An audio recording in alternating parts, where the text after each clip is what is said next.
Thank you, Mr. Speaker. I thank Honorable Napoto for his question. Mr. Speaker, very quickly, in 2011, as we all know, the military regime unilaterally reduced the pension rates for FNPF pensioners, and in a way broke the trust between the fund and the pensioners. And to deny justice, the government at that time also enacted a law to restrict these pensioners from challenging this unfair treatment in the court of law. That's, Mr. Speaker's history.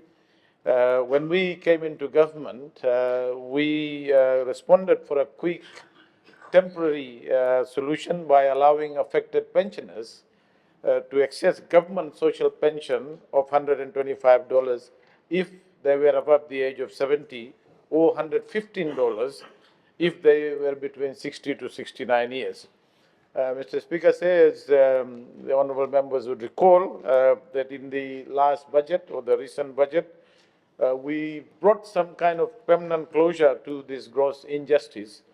All pensioners that reluctantly opted for reduced pension rate or had their pension payments restored to same levels to the new rate, which was decided in 2011, and however effective from 1st August 2024 and moving forward, we have restored the full pension that they were receiving at that point in time. And for this, we didn't go to FNPF because the FNPF is still looking at the whole issue. And we provided a funding of $4 million in the budget for the reinstatement, which is estimated to be around 57 million over the next 2 decades, based on the actuarial estimates and analysis, Mr. Speaker, that have been done. So to facilitate the process, the Ministry of Finance had entered in an arrangement with FNPF to facilitate the top-up payments to the affected pensioners.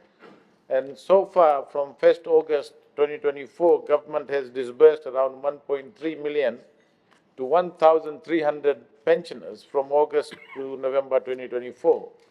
And payments, Mr. Speaker, are made according to the pension payment cycle on the 14th and 28th of each month. Thank you, Mr. Speaker.